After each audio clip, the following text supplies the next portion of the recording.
بسم اللہ الرحمن الرحیم۔ ناظرین، آج ہم استنبول کے بارے میں بات کریں گے۔ استنبول کا پرانا نام بازنطین تھا، لیکن جب یہ 330 عیسوی میں رومن شہنشاہ قسطنطین اول کے قبضے میں آیا، اس نے اپنا دارالحکومت روم سے یہاں منتقل کیا تو اس نے شہر کا نام بدل کر اپنے نام کی مناسبت سے قسطنطنیپل کر دیا، اور وقت کے ساتھ ساتھ یہ قسطنطینیہ میں منتقل ہو گیا۔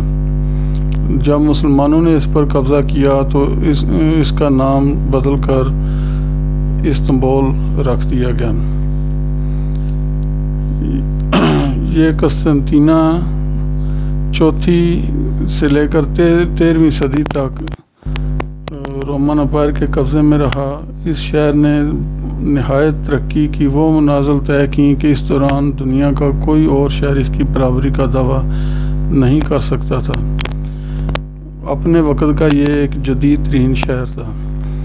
یہی وجہ ہے کہ مسلمانوں نے شروع سے ہی اس شہر کو فتح کرنے کے خواب دیکھے اور لگاتار کوششیں کیں، اس پر کئی ادوار میں حملے کیے، لیکن شروع میں ان کو کامیابی حاصل نہ ہو سکی، لیکن انہوں نے اپنا ارادہ ترک نہیں کیا اور لگاتار کوششیں جاری رکھیں۔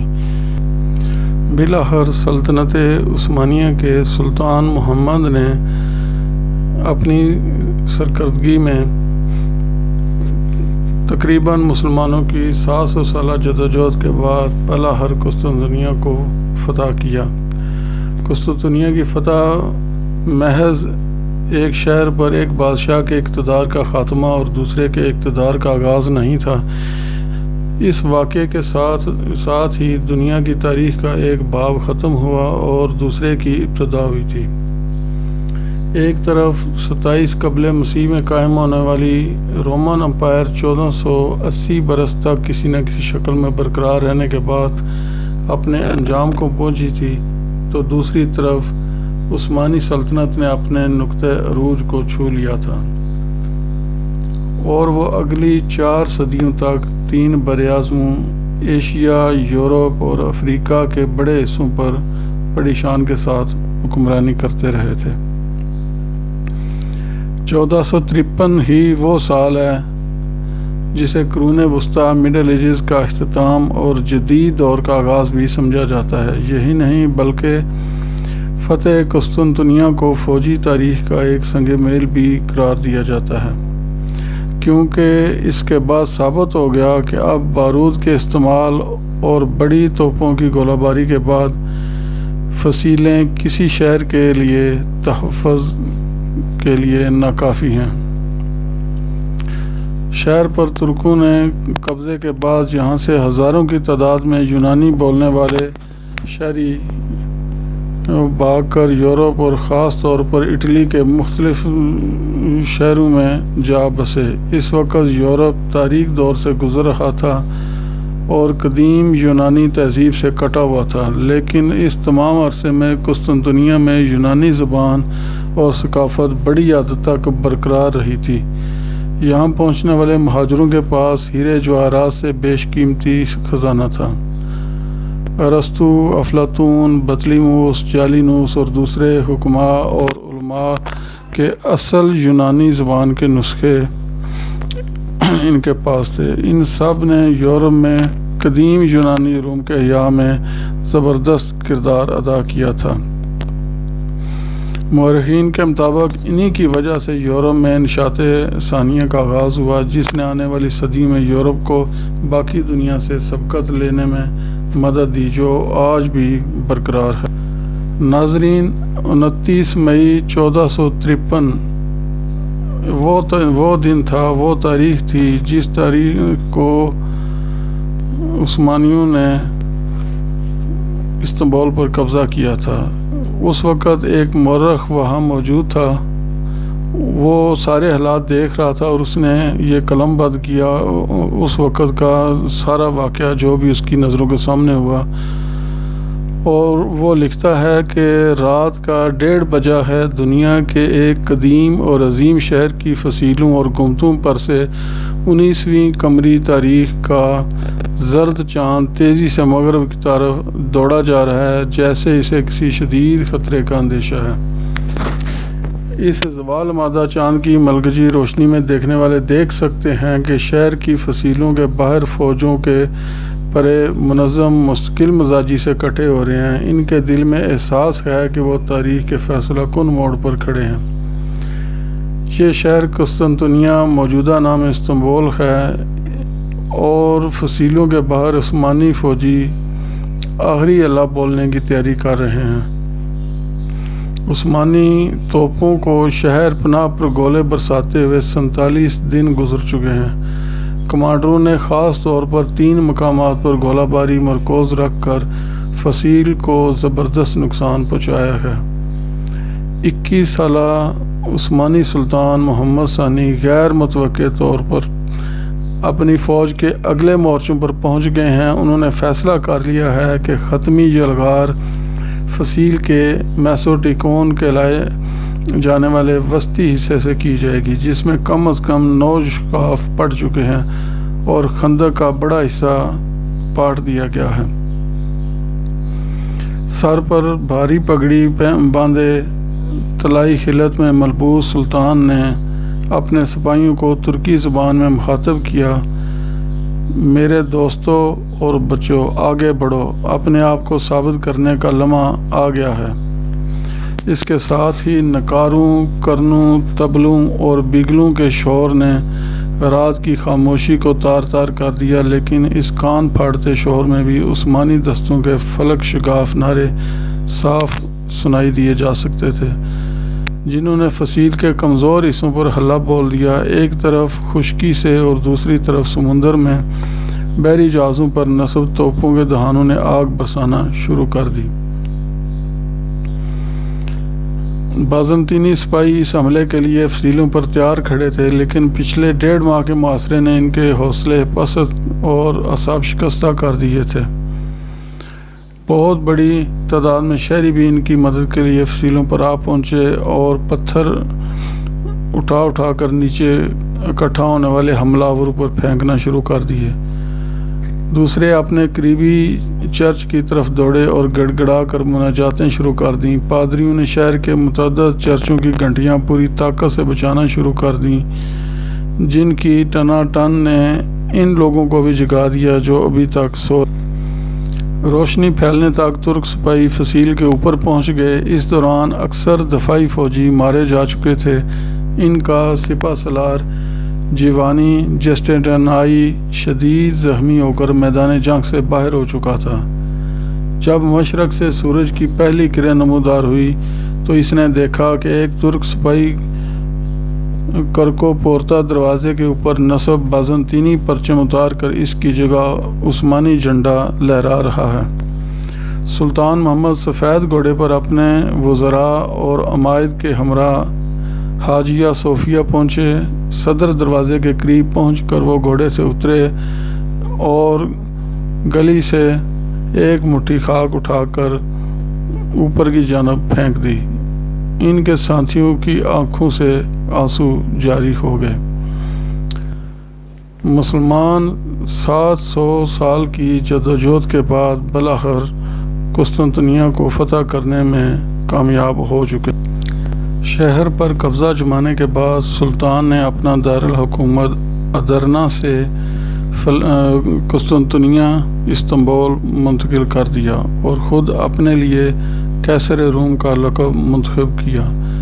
آنے والے اشروں میں اس شہر نے وہ عروج دیکھا جس نے ایک بار پھر ماضی کی عظمت کی یادیں تازہ کر دیں۔ سلطان نے اپنی سلطنت میں حکم نامہ بھیجا: جو کوئی چاہے وہ آ جائے، اسے شہر میں گھر اور باغ ملیں گے۔ صرف یہی نہیں، اس نے یورپ سے بھی لوگوں کو قسطنطنیہ آنے کی دعوت دی تاکہ شہر پھر سے آباد ہو جائے۔ اس کے علاوہ اس نے شہر کے تباہ شدہ بنیادی ڈھانچے کی اثر نو تعمیر کی، پرانی نہروں کی مرمت کی اور نکاسی کا نظام قائم کیا۔ اس نے بڑے پیمانے پر نئی تعمیرات کا سلسلہ بھی شروع کیا، جس کی سب سے بڑی مثال توپ کاپی محل اور گرینڈ بازار ہے۔ جلد ہی طرح طرح کے دستکار، کاریگر، تاجر، خطاط، مصور، سنار اور دوسرے ہنرمند شہر کا رخ کرنے لگے۔ سلطان فاتح نے حاجیہ صوفیہ کو چرچ سے مسجد بنا دیا، لیکن انہوں نے شہر کے دوسرے بڑے گرجا کلیسائے حواریان کو یونانی آرتھوڈاکس فرقے کے پاس ہی رہنے دیا، اور یہ فرقہ ایک ادارے کی صورت میں آج بھی قائم و دائم ہے۔ سلطان فاتح کے بیٹے سلیم کے دور میں عثمانی سلطنت نے خلافت کا درجہ اختیار کر لیا، اور استنبول اس کا دارالخلافہ اور تمام مسلمانوں کے لیے ایک مرکزی مقام کا درجہ دے دیا۔ سلطان فاتح کے پوتے نے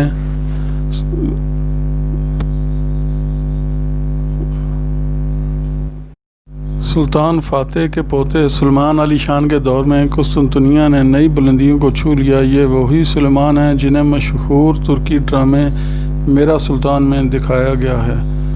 سلیمان علی شان کی ملکہ خرم سلطان نے مشہور معمار سنان کی خدمات حاصل کیں، جس نے ملکہ کے لیے ایک عظیم الشان محل تعمیر کیا۔ سنان کی دوسری مشہور تعمیرات میں سلیمانیہ مسجد، خرم سلطان حمام، خسرو پاشا مسجد، شہزادہ مسجد اور دوسری عمارتیں شامل ہیں۔ یورپ پر ثقافت قسطنطنیہ کا بڑا گہرا اثر ہوا، اور وہاں اس سلسلے میں کتابیں اور نظمیں لکھی گئیں اور متعدد پینٹنگز بنائی گئیں، اور یہ واقعہ ان کے اجتماعی شعور کا حصہ بن چکا ہے۔ یہی وجہ ہے کہ یورپ کبھی اسے بھول نہیں سکا۔ نیٹو کا اہم حصہ ہونے کے باوجود یورپی یونین ترکی کو بطور ممبر قبول کرنے میں لیت و لال سے کام لے رہا ہے، جس کی وجوہات صدیوں پرانی ہیں۔ یہی وجہ ہے کہ یونان میں آج بھی جمعرات کو منحوس دن سمجھا جاتا ہے، کیونکہ 29 مئی 1453 کو جب استنبول پر قبضہ ہوا، وہ جمعرات ہی کا دن تھا۔ ناظرین، استنبول ایک نہایت خوبصورت اور نہایت جدید ترین ترقی یافتہ شہر ہے۔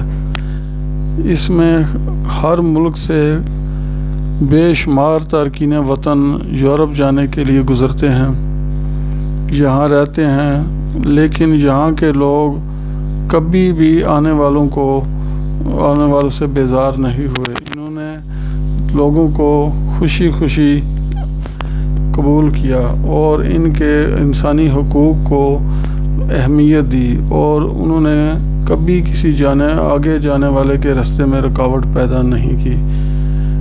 اس کی وجہ یہ ہے کہ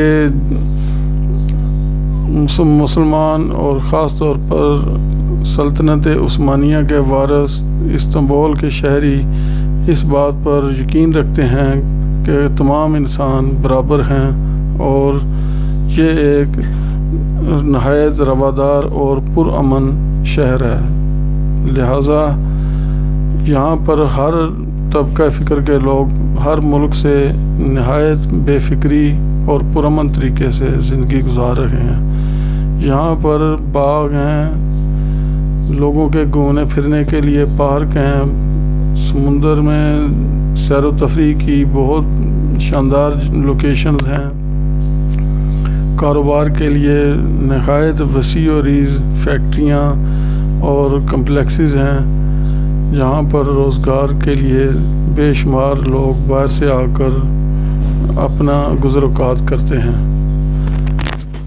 اس کے علاوہ یورپ میں سب سے زیادہ ایک تفریحی شہر ہے، جس میں بلا روک ٹوک ہر وقت صبح شام عورتیں، مرد، بچے، بوڑھے سیر کرتے دکھائی دیتے ہیں اور انجوائے کرتے ہیں۔ ہر آدمی کا قدیم تہذیب و تمدن کی سیر و تفریح اور دیکھنے کے لیے بہت لوگ دنیا سے جوک در جوک وہاں حاضر ہوتے ہیں، اور اپنی خوش قسمتی سمجھتے ہیں کہ اپنے سلاطین اور پرانے بزرگوں کے مقامات جیسے کہ حضرت ابو ایوب انصاری رضی اللہ۔ ترکی میں سیر و تفریح کی غرض سے آنے کے لیے تمام لوگوں کو ترکی حکومت نہایت اچھی سہولتیں مہیا کرتے ہیں۔ استنبول ایک نہایت خوبصورت شہر ہے، ہر آدمی کو چاہیے کہ وہاں کم از کم ایک دفعہ ضرور سیر و تفریح کی غرض سے جائے، کیونکہ ترکش گورنمنٹ تمام تفریح گاہوں کو نہایت جدید ترین طریقے سے چلا رہی ہے اور آنے والوں کو سہولیات اور ان کی تمام ضروریات کا بندوبست کیا گیا ہے، کسی بندے کو کوئی پریشانی نہیں ہوتی۔